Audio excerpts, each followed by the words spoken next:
Bendiciones en Cristo. Hoy voy a responder a una pregunta que nuestro hermano Rafael Mejía me hace. Me dice, Dios lo bendiga, pastor. ¿Me podría ayudar a entender primera de Timoteo 2.4? O más bien primera Timoteo 2.4.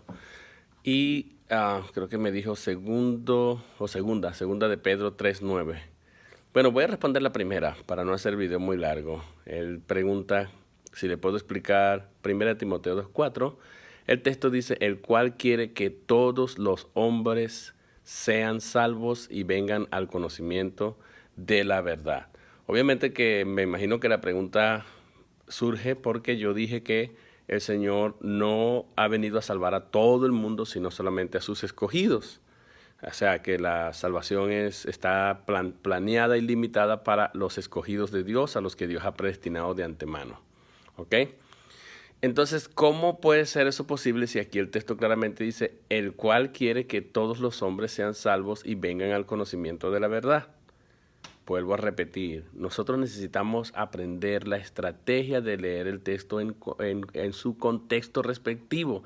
No solamente en su contexto respectivo, sino también en su contexto extendido. Es decir, para yo entender bien la carta que escribió el apóstol Pablo a Timoteo, yo debo leer toda la carta y no solamente un versículo aislado sacado totalmente de contexto. Debo leer la primera carta. Es más, él no escribió una carta, fueron dos a Timoteo. Entonces tengo que leer la primera carta y la segunda carta, que más que todo es de temas prácticos, de cómo conducirse, de cómo detectar a los falsos, de aquellos que se han apartado de la fe, etcétera, etcétera. Esas dos cartas que son preciosas, algún día voy a dar un estudio completo sobre esas dos cartas, porque muchos agarran textos de allí para hablar de la apostasía y ni siquiera entienden lo que es la apostasía y entonces dicen, no, se apartaron de la fe, etcétera, etcétera. Bueno, pero volviendo a la pregunta, ¿cómo entender entonces Primera de Timoteo 2.4, cuando dice, el cual quiere que todos los hombres sean salvos, si Dios ya tiene un grupo que ha escogido de antemano, que es la predestinación, que lo ha escogido de antemano, si aquí dice que claramente que Dios quiere que todos los hombres sean salvos? Bueno, el contexto, vamos a leer el versículo 1, ahí está todo, el 1 y 2 dice, exhorto ante todo, Pablo, exhorto ante todo a que se hagan rogativas, oraciones, peticiones y oraciones de gracias por todos los hombres. Vean que aquí vuelve a aparecer la palabra todos los hombres. Cuando dice todos los hombres, ¿a qué se refiere? Bueno, ahí viene el versículo 2. Por los reyes y por todos los que están en eminencia, para que vivamos quieta y reposadamente en toda piedad y honestidad, porque esto es bueno y agradable a Dios, esto es bueno y agradable delante de Dios nuestro Salvador, el cual quiere, ahí viene, el cual quiere que todos los hombres sean salvos. ¿Qué hombres? Bueno, aquí lo dice precisamente, no solamente aquellos que no son reyes, no solamente aquellos que no están en eminencia, sino también aquellos que son reyes y que son eminencia. Dios también tiene planes de gente que son reyes y que están en eminencia para salvarlos.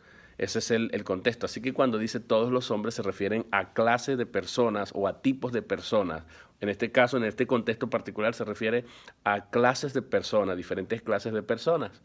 ¿Cómo yo lo sé? Mira, el apóstol Pablo va a seguir hablando. Vean, ustedes van a encontrar otra clave aquí en el contexto, el cual quiere que todos los hombres sean salvos y vengan al conocimiento de la verdad, porque hay un solo Dios y un solo mediador entre Dios y los hombres, Jesucristo hombre, el cual se dio a sí mismo en rescate por todos. Ahí está otra vez la frase, en rescate por todos, significa que por todo el mundo. No, porque si Cristo se dio en rescate por todos, significa que Él trató de salvarlos a todos. Y si Él trató de salvarlos a todos y solo se va a salvar solamente unos pocos, entonces Cristo fracasó. Cristo fracasó porque sabemos que ya mucha gente ha muerto y sin Cristo. O sea, no todos han creído. Entonces Cristo no puede estar tratando o intentando salvar a algunos y fracasa en su misión o en su plan, porque si es así, entonces el sacrificio de Cristo no es suficiente y no es eficiente. Al menos que verdaderamente ese rescate por todos, ese todos los hombres sean salvos, sea clases de personas y no necesariamente el mundo entero. El mundo entero. Ese es el problema que tenemos nosotros dentro del contexto. Porque Cristo no puede estar intentando salvar a la gente, pero fallando o fracasando en su intento.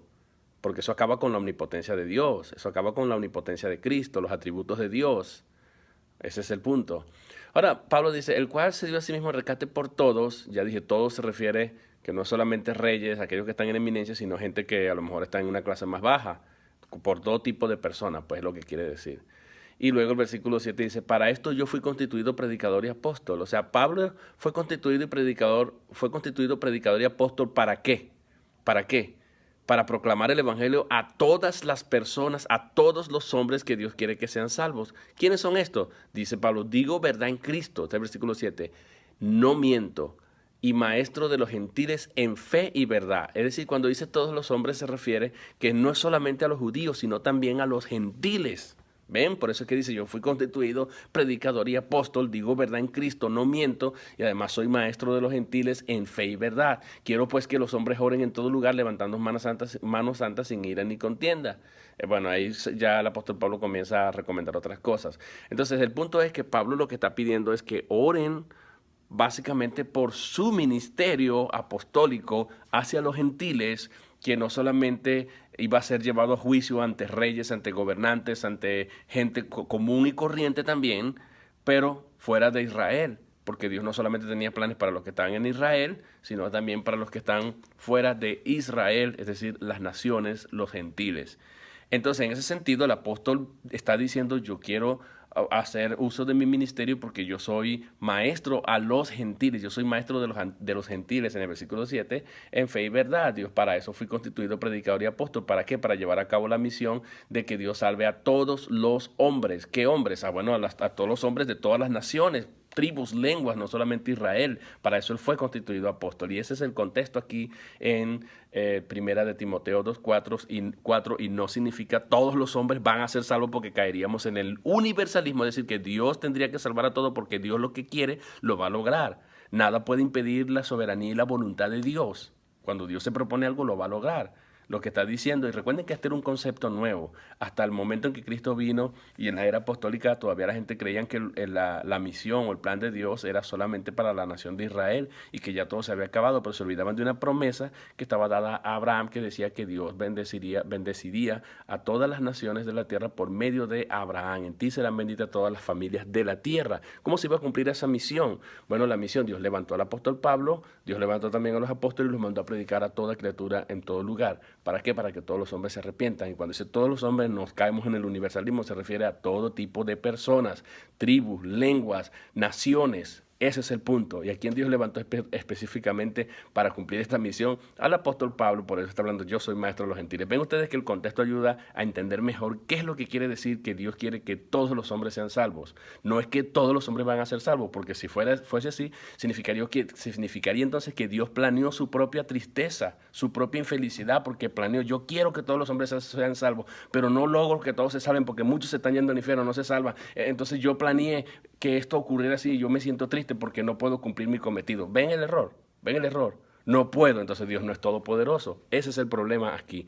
Necesitamos analizar cada texto de la Biblia a la luz de su contexto inmediato y a la luz de su contexto extendido y a la luz de toda la Biblia, porque la suma de tu palabra es la verdad. Bendiciones, hermano Rafael Mejía, y espero haber arrojado un poco de luz a tu inquietud y duda. Bendiciones, amén.